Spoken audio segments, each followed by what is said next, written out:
Hey, congratulations. I guess for your upcoming project, Kaiju Christmas. Thank you. Thank you. So let's start off with this first. I guess Sam, where the original idea came from for Kaiju Christmas for yourself? I am a big Christmas fan. Like I'm born at the end of December, so for me, it's like I always have that 24 hours of a Christmas story on in the background. You know, that TBS marathon. And I'm working on another.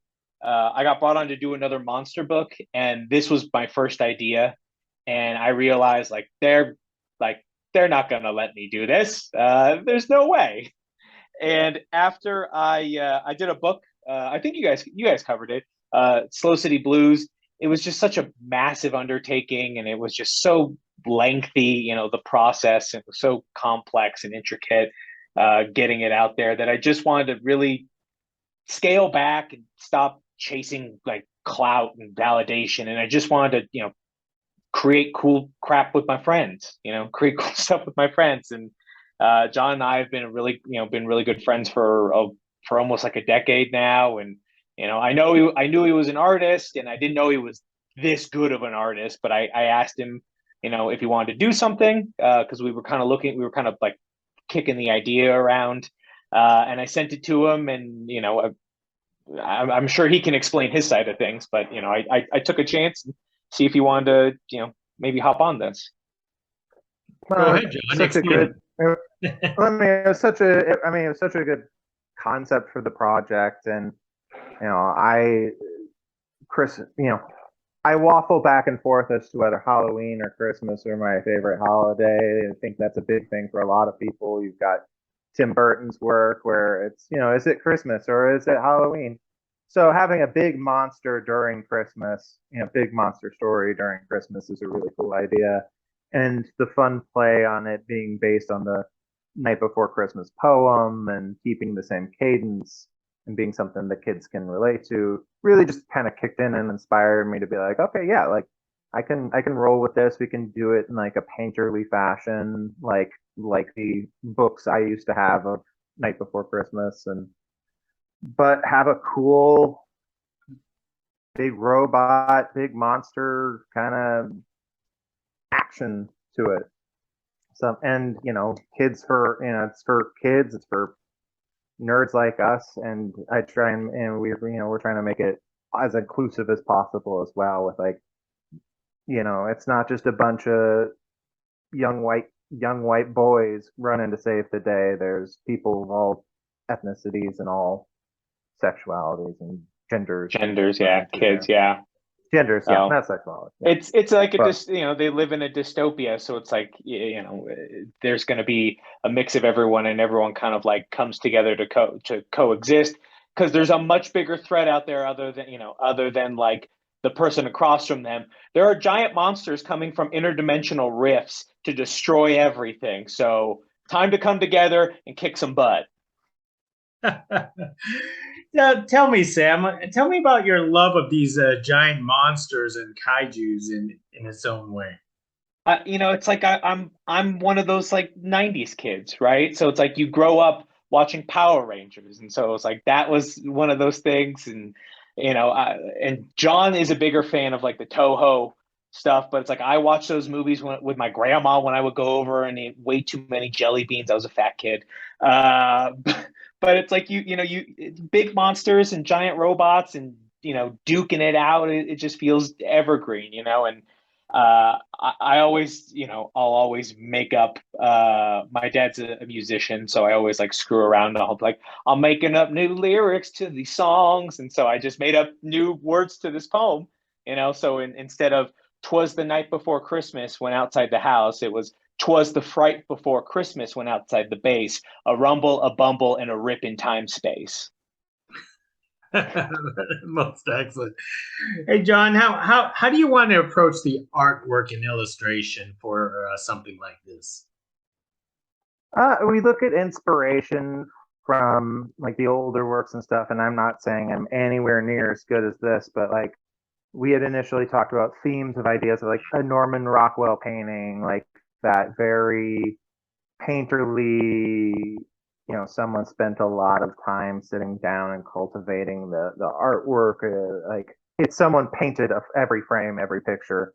Um, we're working on a very, very limited time budget, so it's not, it's I won't get a month a page. So I work digitally on this one, but I try and get some facsimile between that big monster Voltron anime that we're pulling from, but also add that Christmas painted Norman Rockwell sort of experience as well.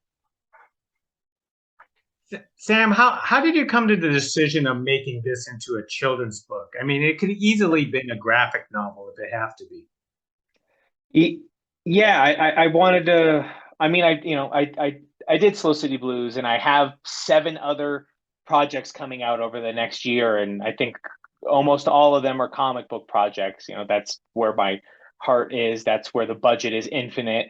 But it's like I like stretching and doing something different. I think it's a different medium. You want to play in different different ponds, and it really kind of like begot itself to these old school, you can go, you go on Amazon, there's all those like hardcover like children's books, and it really like lent itself to that. And so it was just about trying to find the right tone, and thankfully John takes care of most of that, thank God. Under the insane timeline that I've given him, I gave him the script in July, and we're going live on the 6th of September. But it was, I just wanted to do something new. I wanted to just create cool stuff with my friends. And I thought that this was, something kind of new that I haven't done before. And I don't think I don't think many people have seen this before. So just give it a shot. And I'm just curious, which targeted children age group did you think that would be picking up a book like this? I think it's a combination of 2 kind of groups, right? It's the 8 to 12, right? It's that middle grade, but it's also like geared toward like parents kind of are like in their 30s, and that grew up with Voltron and Power Rangers, and they're and they're nerds like us, and and so it's the kind of parents who would buy that book, like go the F to sleep, as like a fun joke book. It's like it's in that vein where it's familiar yet it's new, and it's grounded in those in the Christmas traditions and nerd stuff. And so it has, I hope, at least a lot of crossover appeal. But it's like they can give them to give them to their kids, or and just make a tradition out of it. John, was it easy to choose the colorization and color palettes for something like this, especially since it's technically a Christmas story? Yeah, that's a great question. I thought about it, when I was going into it. It's a lot easier when you're going into a holiday book to be like, oh, here are the color palettes. The good guys are all greens and reds, and the bad guy is blue, like cold blue colors and whites, like because it's they're fighting a big snowman, but it's also that contrast, that cold. But yeah, it made for a lot easier. Like I was able to focus more on the format, the layout, the design of it, and then just be like, okay, everything's greens and reds beyond that. So then for you, John, what was the greatest challenge on this project as Sam quickly hands you the script? I think you just nailed it on the head, as the time frame. And I like working quick. I get sidetracked a lot on things. So if I have a deadline and the tighter it is, the more I'm like, okay, let's keep going. Because yeah, this time frame, though, Sam and I are talking about stuff in the future. This time frame might not be something I want to do again for a 40-page book. And I'm like, looking at children's books, they range from 8 pages for younger kids to 40 pages is more of a max number you do. And I was like, of course, Sam picks the max amount of pages that we're gonna do. So the next one may be a 24 pager, Sam. I mean, I pitched him a sequel, right? So it's like not to put the cart before the horse, right? But if this one's successful, we want to do. I have like a trilogy planned out, and John was, I'll give him more time next time, but he's tentatively agreed. I haven't told him this yet. I feel like the next one's probably going to be 64 pages. So, okay. We'll see how this one pans out, and if everyone likes it and they want another one, then they got a second, larger, more action-packed sequel in the to look forward to. It's actually kind of funny because I actually wrote here to ask about why 40 pages. It's as many as he would let me draw or let him give to him. Oh yeah. I pitched 42 and he went, "You have to do increments of 4, and I'm not doing 44 because we don't have time." And I went, "I can work with that." So Sam, tell me the dialogue, because I haven't seen the final project itself. Yeah. But is the dialogue sort of like a poem, or is it actually like actual dialogue?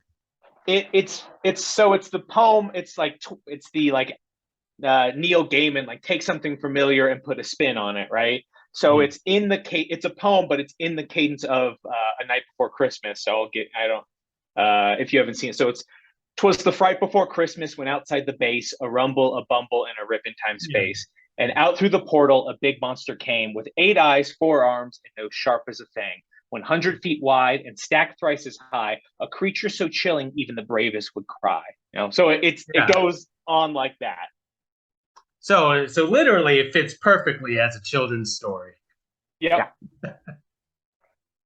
That is terrific. Now tell me about September 6th is your magic date here, which is your Kickstarter campaign. Tell me about this Kickstarter and why you need it. Yeah. Like I said before, I just wanted to create cool stuff with my friends. There's no like delusions of grandeur.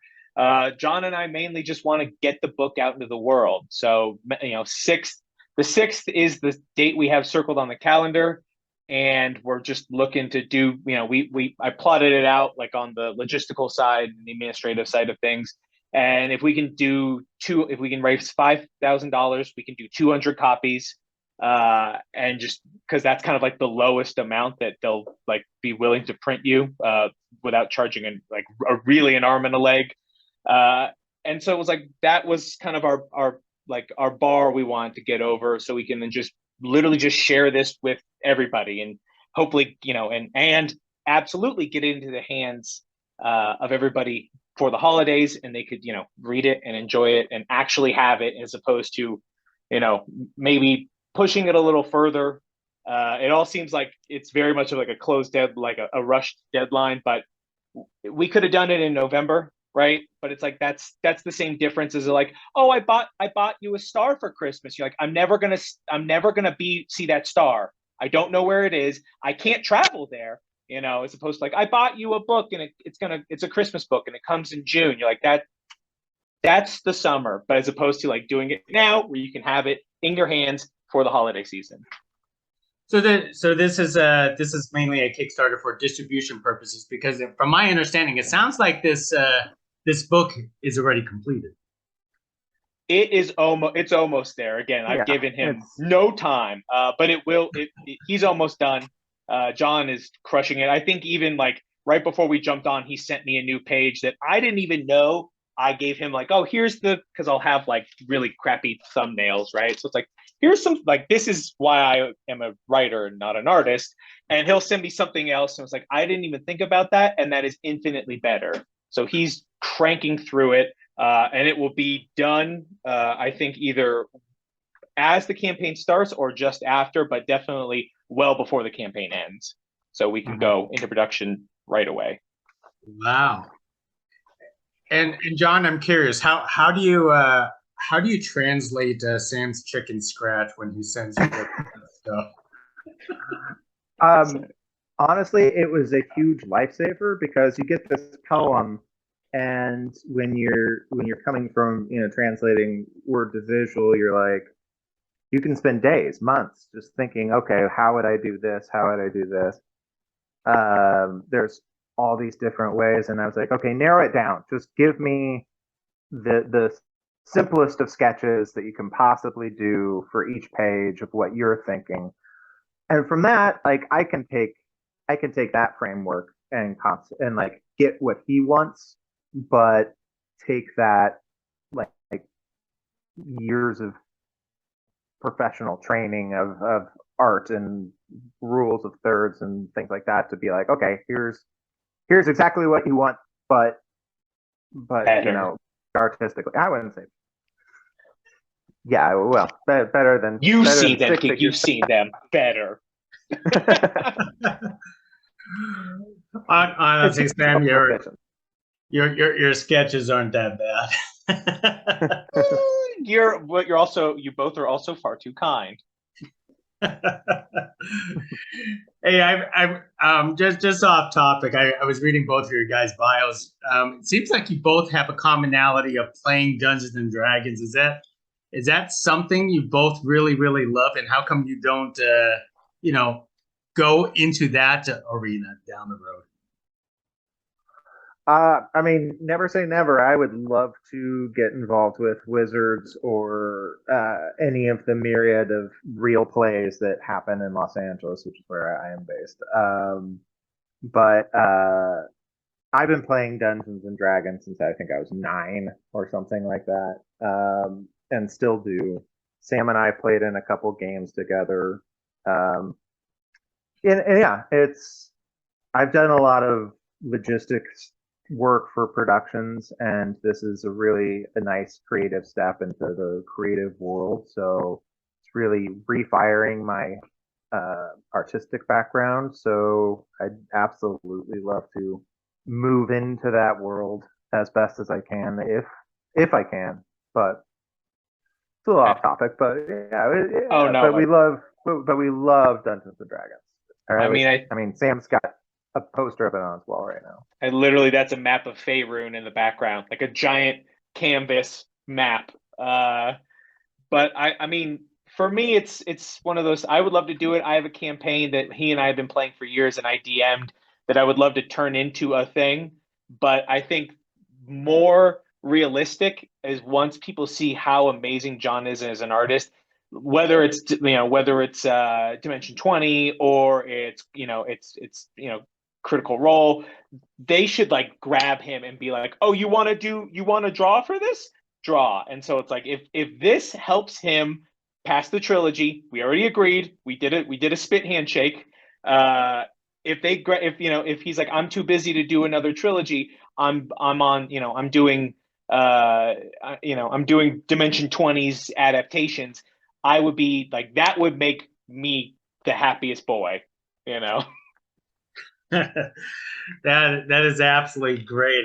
I could tell you guys are certainly fanboys of this type of genre with Christmas and monsters, and I am absolutely jealous that you have a makeshift map of the Forgotten Realms in your background there. So Oh, that's the official canvas and all. I know I do have to admit because in the 90s I have a very strong relationships with Wizard of the Coast back then, and they didn't even give me that. They didn't even give me that map, even though I had a few Oh wow. writing credits myself. I grabbed it and then I put it into a website that were like, oh, you like printing big maps? Here you go. So it's officially unofficial. Yeah. Well, that's terrific. Well, both of you guys are a delight in speaking with about Kaiju Christmas. I can't wait to get my hands on an actual copy by this Christmas, and we are aiming for this Christmas for sure, right? Yeah. No delays, no nothing. No, We're gift wraps printing. and on your Yep. I was going to say we're printing in the United States. Sorry, John. We're printing in the U.S. because I remember the paper shortages and the paper gouging prices and the dock shortages. And it's like, we're not dealing with that. If we're going to say you're going to have it by Christmas, you're going to have it by Christmas. Well, most excellent. I'll let you, Sam, to close out on where we can find this Kickstarter. Sure. It's going to be the link is A Kaiju Christmas, but I, of course, as a writer, I misspelled it, and so it's A Kaiju Christmas. But you'll have the link. I'll make sure you get the link to the actual, not just the landing page, but the whole campaign, so they can check out, the sizzle trailer we cut together and all of the rewards. And like John was saying, we're actually offering an add-on of gift wrapping. So it's like you can buy it and then get it gift wrapped, and then all you got to do is slap a tag on who it's to. So you'll see all of that and all of the cool stuff. And it's on linked on my social. It'll be on your guys' website, and make it as easy as possible. Absolutely. Well said. Well, Sam, John, hey, thank you very much for speaking to us about Kaiju Christmas, and good luck on September 6th. Thank you. Thank you. Thank you very much. Hey, thank you.